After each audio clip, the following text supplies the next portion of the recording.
Details ನಮ್ಮ ಪ್ರತಿನಿಧಿ ಅಭಿಷೇಕ್ ನೀಡ್ತಾರೆ, ನೇರ ಸಂಪರ್ಕದಲ್ಲಿದ್ದಾರೆ. ಅಭಿಷೇಕ್, ದೆಹಲಿಯಲ್ಲಿ 3 ದಿನಗಳ ಕಾಲ ಬೀಡು ಬಿಟ್ಟಿದ್ದ ಡಿಕೆ ಸುರೇಶ್ ಇದೀಗ ವಾಪಸ್ ಬೆಂಗಳೂರಿಗೆ ಬರ್ತಿದ್ದಾರೆ.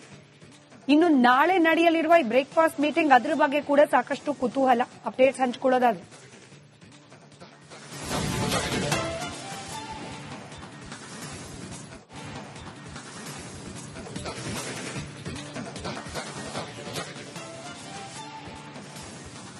ಸ್ಮಿತಾ, ಮೊದಲನೇದಾಗಿ ಕಳೆದ ಸುಮಾರು 2 ವಾರಗಳಿಂದ ದೆಹಲಿಗೆ ತಂಡೋಪತಂಡವಾಗಿ ಡಿಕೆ ಶಿವಕುಮಾರ್ ಅವರ ಬೆಂಬಲಿಗರು ಹೋಗಿ ಅವರಿಗೆ ಸಿಎಂ ಮಾಡಬೇಕು ಅಂತ ಮನವಿಯನ್ನ ಹೈಕಮಾಂಡ್ ಮುಂದೆ ಇಟ್ಟು ಬಂದಿರುವಂತದ್ದು ಒಂದು ಆಯಾಮ ಆಗುತ್ತೆ. ಮಲ್ಲಿಕಾರ್ಜುನ್ ಖರ್ಗೆ ಅವರು ದೆಹಲಿಯಲ್ಲಿ ಎಲ್ಲವನ್ನ ಆಲಿಸಿದ ನಂತರ ಬೆಂಗಳೂರಿಗೆ ಬಂದರು, ಇಲ್ಲೂ ಕೂಡ ಒಪಿನಿಯನ್ ಗಳನ್ನ ತೆಗೆದುಕೊಂಡು ಹೋದ್ರು.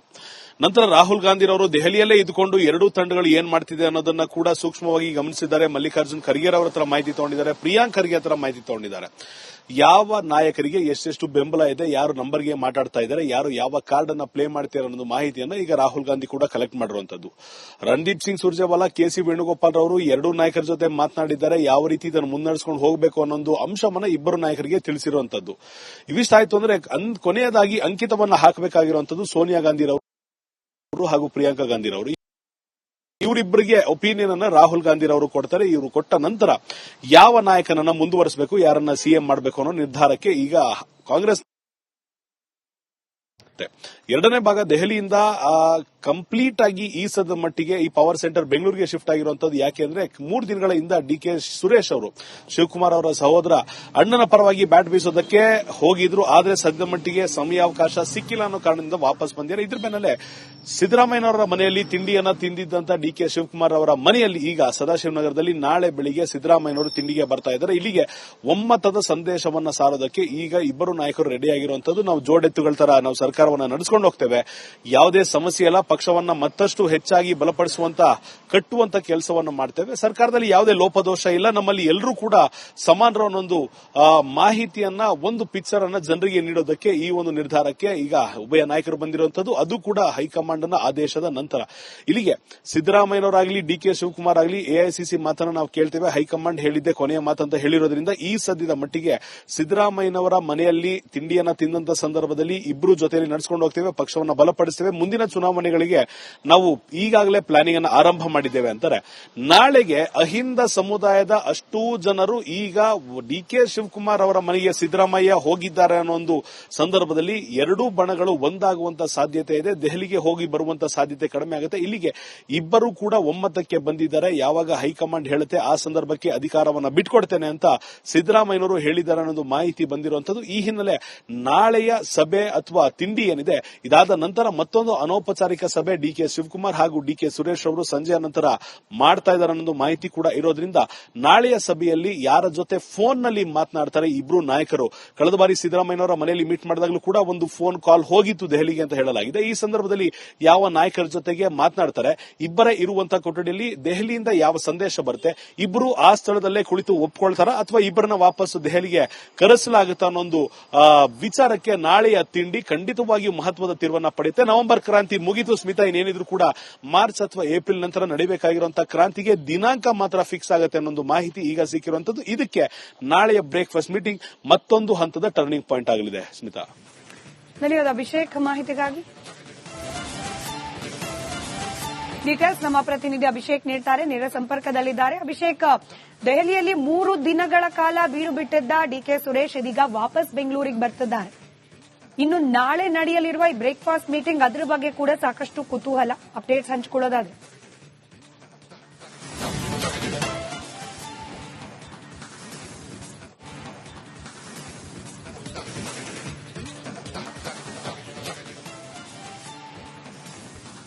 ಸ್ಮಿತಾ, ಮೊದಲನೇದಾಗಿ ಕಳೆದ ಸುಮಾರು 2 ವಾರಗಳಿಂದ ದೆಹಲಿಗೆ ತಂಡೋಪತಂಡವಾಗಿ ಡಿಕೆ ಶಿವಕುಮಾರ್ ಅವರ ಬೆಂಬಲಿಗರು ಹೋಗಿ ಅವರಿಗೆ ಸಿಎಂ ಮಾಡಬೇಕು ಅಂತ ಮನವಿಯನ್ನ ಹೈಕಮಾಂಡ್ ಮುಂದೆ ಇಟ್ಟು ಬಂದಿರುವಂತದ್ದು ಒಂದು ಆಯಾಮ ಆಗುತ್ತೆ. ಮಲ್ಲಿಕಾರ್ಜುನ್ ಖರ್ಗೆ ಅವರು ದೆಹಲಿಯಲ್ಲಿ ಎಲ್ಲವನ್ನ ಆಲಿಸಿದ ನಂತರ ಬೆಂಗಳೂರಿಗೆ ಬಂದರು, ಇಲ್ಲೂ ಕೂಡ ಒಪಿನಿಯನ್ ಗಳನ್ನ ತೆಗೆದುಕೊಂಡು ಹೋದ್ರು.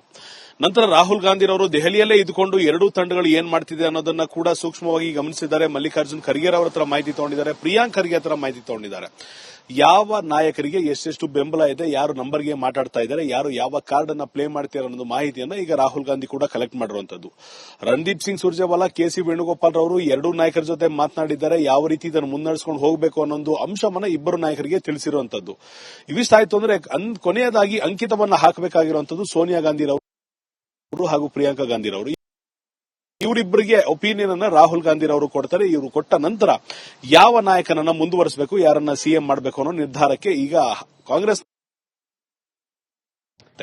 ಎರಡನೇ ಭಾಗ ದೆಹಲಿಯಿಂದ ಕಂಪ್ಲೀಟ್ ಆಗಿ ಈ ಸದ ಮಟ್ಟಿಗೆ ಈ ಪವರ್ ಸೆಂಟರ್ ಬೆಂಗಳೂರಿಗೆ ಶಿಫ್ಟ್ ಆಗಿರುವಂತದ್ದು ಯಾಕೆ ಅಂದ್ರೆ 3 ದಿನಗಳ ಹಿಂದ ಡಿಕೆ ಸುರೇಶ್ ಅವರು ಶಿವಕುಮಾರ್ ಅವರ ಸಹೋದರ ಅಣ್ಣನ ಪರವಾಗಿ ಬ್ಯಾಟ್ ಬೀಸೋದಕ್ಕೆ ಹೋಗಿದ್ರು. ಆದ್ರೆ ಸದ್ಯ ಮಟ್ಟಿಗೆ ಸಮಯಾವಕಾಶ ಸಿಕ್ಕಿಲ್ಲ ಅನ್ನೋ ಕಾರಣದಿಂದ ವಾಪಸ್ ಬಂದಿದ್ದಾರೆ. ಇದ್ರ ಬೆನ್ನಲ್ಲೇ ಸಿದ್ದರಾಮಯ್ಯನವರ ಮನೆಯಲ್ಲಿ ತಿಂಡಿಯನ್ನ ತಿಂದಿದ್ದಂತ ಡಿಕೆ ಶಿವಕುಮಾರ್ ಅವರ ಮನೆಯಲ್ಲಿ ಈಗ ಸದಾಶಿವನಗರದಲ್ಲಿ ನಾಳೆ ಬೆಳಿಗ್ಗೆ ಸಿದ್ದರಾಮಯ್ಯನವರು ತಿಂಡಿಗೆ ಬರ್ತಾ ಇದ್ದಾರೆ. ಇಲ್ಲಿಗೆ ಒಮ್ಮತದ ಸಂದೇಶವನ್ನ ಸಾರೋದಕ್ಕೆ ಈಗ ಇಬ್ಬರು ನಾಯಕರು ರೆಡಿಯಾಗಿರುವಂತದ್ದು. ನಾವು ಜೋಡೆತ್ತುಗಳ ತರ ನಾವು ಸರ್ಕಾರವನ್ನ ನಡೆಸಿಕೊಂಡು ಹೋಗ್ತೇವೆ, ಯಾವುದೇ ಸಮಸ್ಯೆ ಇಲ್ಲ, ಪಕ್ಷವನ್ನ ಮತ್ತಷ್ಟು ಹೆಚ್ಚಾಗಿ ಬಲಪಡಿಸುವಂತ ಕಟ್ಟುವಂತ ಕೆಲಸವನ್ನು ಮಾಡ್ತೇವೆ, ಸರ್ಕಾರದಲ್ಲಿ ಯಾವುದೇ ಲೋಪದೋಷ ಇಲ್ಲ, ನಮ್ಮಲ್ಲಿ ಎಲ್ಲರೂ ಕೂಡ ಸಮಾನರನ್ನೊಂದು ಮಾಹಿತಿಯನ್ನ, ಒಂದು ಪಿಕ್ಚರ್ ಅನ್ನ ಜನರಿಗೆ ನೀಡೋದಕ್ಕೆ ಈ ಒಂದು ನಿರ್ಧಾರಕ್ಕೆ ಈಗ ಉಭಯ ನಾಯಕರು ಬಂದಿರುವಂತದ್ದು. ಅದು ಕೂಡ ಹೈಕಮಾಂಡ್ ನ ಆದೇಶದ ನಂತರ.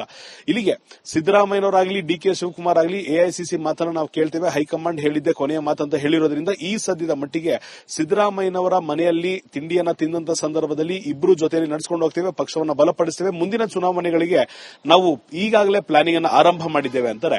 ನಾಳೆಗೆ ಅಹಿಂದ ಸಮುದಾಯದ ಅಷ್ಟೂ ಜನರು ಈಗ ಡಿಕೆ ಶಿವಕುಮಾರ್ ಅವರ ಮನೆಗೆ ಸಿದ್ದರಾಮಯ್ಯ ಹೋಗಿದ್ದಾರೆ ಅನ್ನೋ ಒಂದು ಸಂದರ್ಭದಲ್ಲಿ ಎರಡೂ ಬಣಗಳು ಒಂದಾಗುವಂತ ಸಾಧ್ಯತೆ ಇದೆ. ದೆಹಲಿಗೆ ಹೋಗಿ ಬರುವಂತ ಸಾಧ್ಯತೆ ಕಡಿಮೆ ಆಗುತ್ತೆ. ಇಲ್ಲಿಗೆ ಇಬ್ಬರು ಕೂಡ ಒಮ್ಮತಕ್ಕೆ ಬಂದಿದ್ದಾರೆ. ಯಾವಾಗ ಹೈಕಮಾಂಡ್ ಹೇಳುತ್ತೆ ಆ ಸಂದರ್ಭಕ್ಕೆ ಅಧಿಕಾರವನ್ನು ಬಿಟ್ಕೊಡ್ತೇನೆ ಅಂತ ಸಿದ್ದರಾಮಯ್ಯನವರು ಹೇಳಿದ್ದಾರೆ ಅನ್ನೋದು ಮಾಹಿತಿ ಬಂದಿರುವಂತದ್ದು. ಈ ಹಿನ್ನೆಲೆ ನಾಳೆಯ ಸಭೆ ಅಥವಾ ತಿಂಡಿ ಏನಿದೆ, ಇದಾದ ನಂತರ ಮತ್ತೊಂದು ಅನೌಪಚಾರಿಕ ಸಭೆ ಡಿಕೆ ಶಿವಕುಮಾರ್ ಹಾಗೂ ಡಿಕೆ ಸುರೇಶ್ ಅವರು ಸಂಜೆಯ ನಂತರ ಮಾಡ್ತಾ ಇದ್ದಾರೆ ಅನ್ನೋ ಮಾಹಿತಿ ಕೂಡ ಇರೋದ್ರಿಂದ ನಾಳೆಯ ಸಭೆಯಲ್ಲಿ ಯಾರ ಜೊತೆ ಫೋನ್ ನಲ್ಲಿ ಮಾತನಾಡ್ತಾರೆ ಇಬ್ರು ನಾಯಕರು.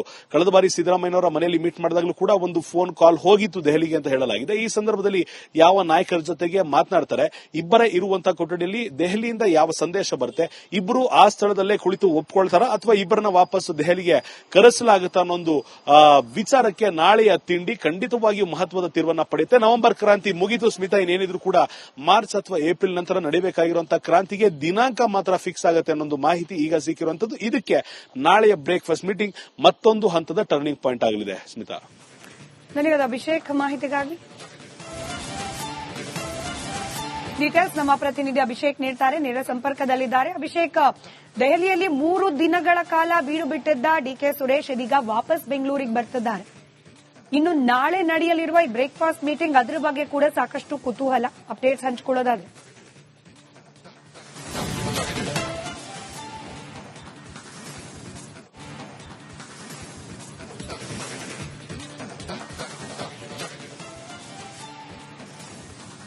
ಸ್ಮಿತಾ, ಮೊದಲನೇದಾಗಿ ಕಳೆದ ಸುಮಾರು 2 ವಾರಗಳಿಂದ ದೆಹಲಿಗೆ ತಂಡೋಪತಂಡವಾಗಿ ಡಿಕೆ ಶಿವಕುಮಾರ್ ಅವರ ಬೆಂಬಲಿಗರು ಹೋಗಿ ಅವರಿಗೆ ಸಿಎಂ ಮಾಡಬೇಕು ಅಂತ ಮನವಿಯನ್ನ ಹೈಕಮಾಂಡ್ ಮುಂದೆ ಇಟ್ಟು ಬಂದಿರುವಂತದ್ದು ಒಂದು